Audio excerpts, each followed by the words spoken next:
fail type of relationship between you? No.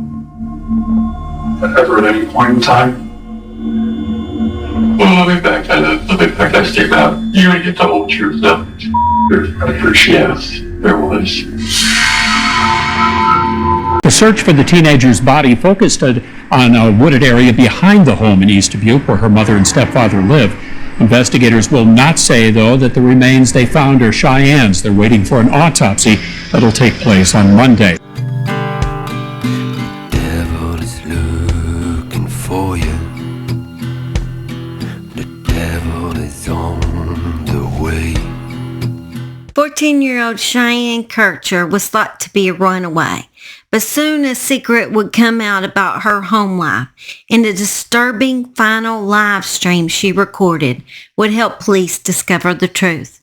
Hello, my name is Holly. Welcome to the Murder She Shed. Make sure you smash that subscribe button in order to find me in this big YouTube world. I mean, a nerdy Southern girl can get lost in here, and I often do. So come on in, enjoy the She Shed like I do. You're family now if you hit the subscribe button. But if you didn't hit the subscribe button, you're not welcome my She Shed. I'm joking. Not that mean. I'll still welcome you. Just won't like you quite as well. And that's just how it's got to be. Sorry. Today we're going to travel to East Dubuque, Illinois, to the home of 14-year-old Chyenne Kircher. Cheyenne's family life was chaotic, and the home she lived in was filthy and cluttered with a strong odor. Chyenne was bullied in school, although she attempted to make friends with everyone. She was bubbly and full of energy. She enjoyed gaming and had a strong social media presence. A teacher once said of Chyenne that she was a student who liked attention, maybe not always positive attention. She lived in a 2-story home with her mom, Lori, her stepdad, Terry ABBAS, and her mom's boyfriend, Stephen, and her 2 brothers. So, yes, with a stepdad and a boyfriend. So I'm not sure how the dynamics of the mom and stepdad was within the home, but I do know it must have been very confusing to a child becoming a teenager. Terry had been married to Cheyenne's mom since 2011 and was the only father figure Chyenne had ever had. Chyenne did not even know who her biological dad was. Hi everybody, this is the new profile of Shy Silent Show. Well, it's not going to be silent no more, it's just going to be Shy Show. Chyenne had a YouTube channel in which she often posted called Shy Love 2011. She would post videos of her brothers, and often her stepdad could be seen in the background playing on the computer or her yelling at Chyenne. Here! Okay, doggy, we're done. Okay, everybody, this is Chyenne is the random person walking around being fat. That's my brother, Riley. That's that creepy guy that lives downstairs. Oh, I mean, my stepdad, Terry. I locked the goddamn door. Stay away from him. Hello. Bobo. It's time to eat. Riley, time to eat. Just go, I'll be okay. Well, everybody, this is supposed to be a show where it's very creepy. Social services were called on the family more than once, but things took a dramatic turn in October 2011 after Chyenne failed to turn up at school. Her family went out looking for her and rang her friends, but eventually reported her as a missing person to the local police department. They claimed that she had run away after finding a handwritten note that had been left in her car, which read along the lines of, "Don't come looking for me." Her stepdad, Terry, said she was last seen heading to a friend's house. Police launched a widespread search with more than 3 different forces being involved. Police with dogs searched the family's home and the surrounding wooded area around their home, but no evidence was found. Officers also looked into Cheyenne's internet history and found that she had been speaking with much older men online across the U.S., from Florida to Texas and Alaska. They suspected that she may have ran off with one of these, well, we'll call them men, but they're looking for a little girl like that. It's not what I want to call them. Let's just call them monsters. But further investigation found that none of these monsters had been involved in her disappearance. If Chyenne had run off, she did not even take a bag. No clothes or money was missing. Her phone was even still at the home, and she completely disappeared off of social media. Family and friends continued to hold vigils, but with no immediate signs of foul play. Authorities had little to go on, and the trail went cold. Chyenne was pretty much just written off as a runaway, especially after the letter was analyzed and it was proven that it was actually her handwriting. Cheyenne's mom, Lori, did not believe she was a runaway. She never believed it. She thought that maybe something happened at school that caused Chyenne to run away. And I guess she didn't suspect that it was her home life at all. After the case went cold, everyone seemed to believe Chyenne was alive somewhere and just living a new life. Almost 2 years later, a fresh set of eyes was put on this case. It wasn't until authorities from all 4 cities in the county, the sheriff's department, plus the Illinois State Police decided to join forces to form a critical incident response team to further investigate this. Then, because of the team's work, new information came to light, and it would break this case wide open. The team eventually keyed in on her friend, a person who was always described to authorities as her very best friend, that they were inseparable. That friend had actually moved several hours away to Wisconsin, and the authorities were hoping that Chyenne was with her, thinking her life's kind of rough and maybe she just ran away. Authorities thought maybe the family took her in and now she's in Wisconsin, and that's why nobody in the local community had seen her. That was quickly ruled out. Chyenne was not living with this family. They did talk to the best friend. The young girl told them something very interesting to this case. Cheyenne's friend told authorities that Chyenne had admitted to her that her stepdad Terry had been essaying her and that she believed Chyenne was dead. Terry's biological daughter also came forward and told them some very damning news about her dad. Why didn't they help then? 19-year-old Sree Chambers now uses her stepfather's last name as her own, but she's still haunted by the abuse she says her biological father, Terry ABBAS, did to her when she was just 3 years old. They had done a series of tests and put me in a room and gave me Barbie dolls and told me to explain what happened. Sheraton police reports showed 2 experts found psychological evidence that Chambers was abused, but police and doctors did not find any physical evidence to charge ABBAS.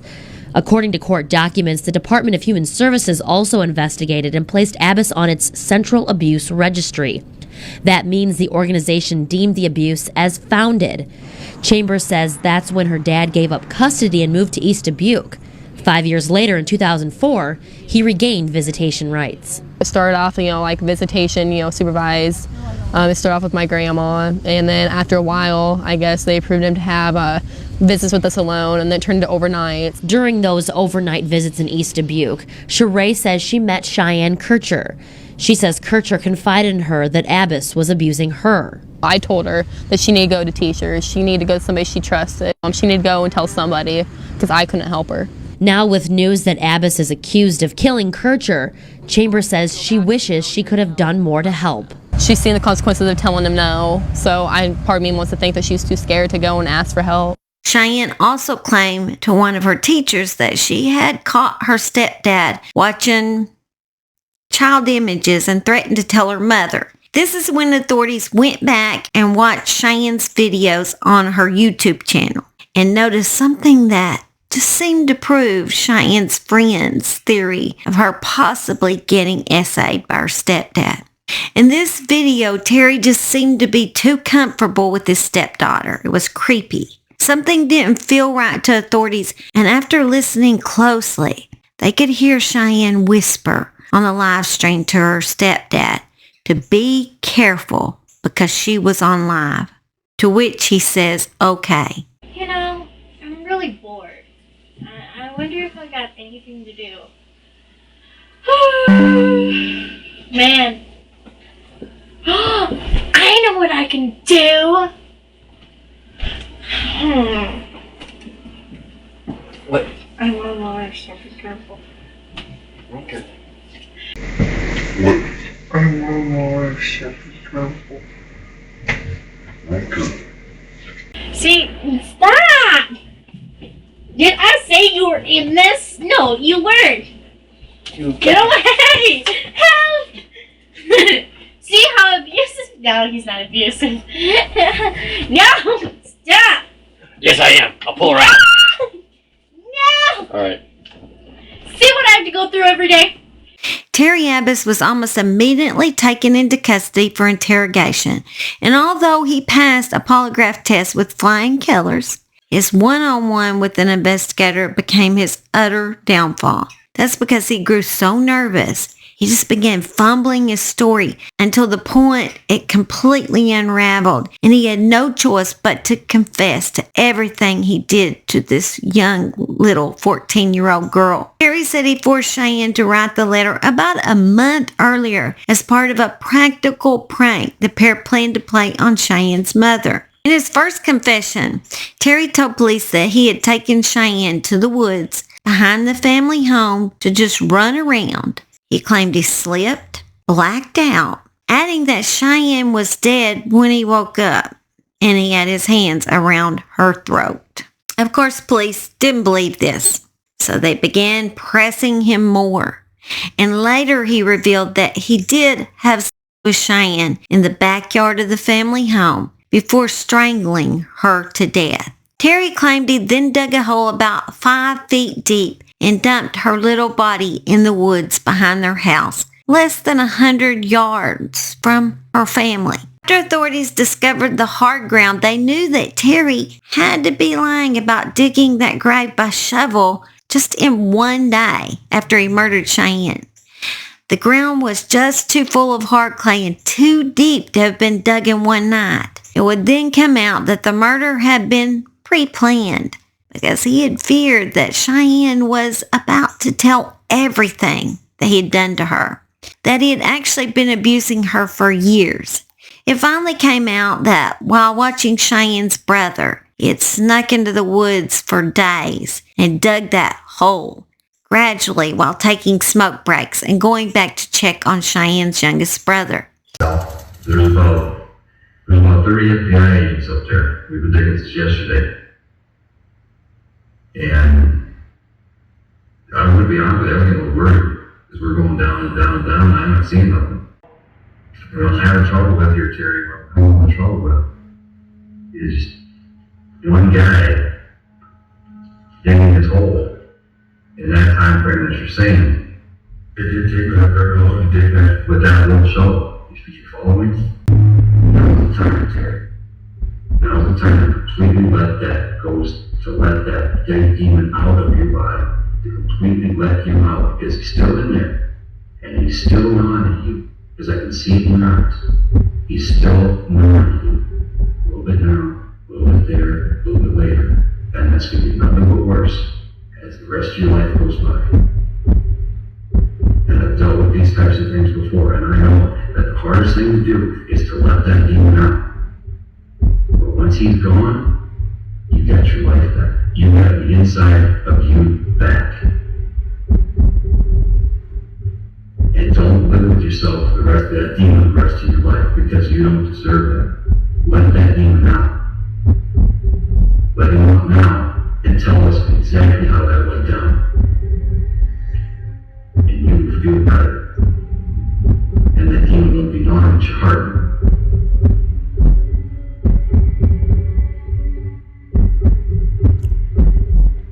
Right on.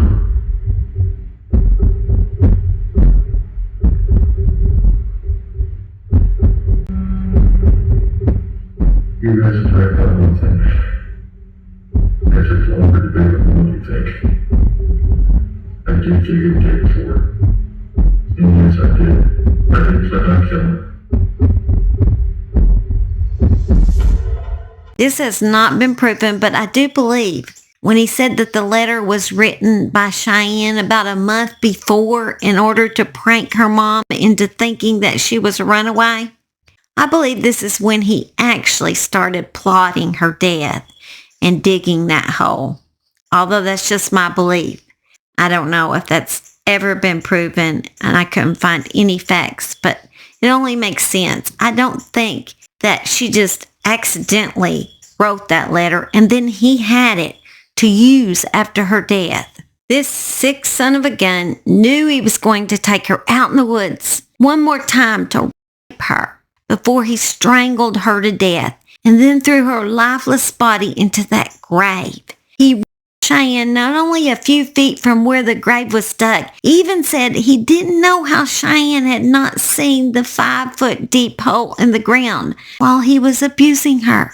This case just made me so sick, such a monster. It reminds me so much of the Madeline Soto case and Stephen Stern's case, where he brutally murdered his stepdaughter too. It just such similar things about it. He was abusing her like that, and then he killed her to cover it up. Just such similar cases, and I'm sure y'all have heard of that one. There's a lot of people that cover that case. Both of them are just monsters. Terry pleaded guilty in October 2013 to 6 charges, including 3 counts of murder, 2 counts of aggravated criminal essay, and 1 count of concealing a homicidal death. It's just sad that Chyenne never had a good life. She never had a good home life. And that stepdad just took advantage of her being neglected. He took advantage of her. She wanted love. She wanted attention. And he took it and he twisted it and he made it evil. Just can't stand monsters like that. Chyenne, may you forever rest in peace now. You didn't have it on this earth, and I pray you now have it with your Heavenly Father. All right, guys, I love y'all, and I thank you for joining me at the Murder She Shed. In a few days, I'm going to get back to my Halloween episode. I'll see y'all then. I love y'all, and let me see if I can find Simon for you. Max is behind me. I don't know if you can see him, but he's sleeping. Tell him bye, Maxie. Tell him bye. The mic's in his face. Tell him bye, Maxie. Let's see if we can get your brother. Oh, he's coming. He's getting jealous. That's why he's coming. Come here and tell him bye. Say I love y'all, and I'll see you again at the Murder She Shed. When the darkness falls upon you, suddenly during the day, the silence hits you so hard, despite all the things to say.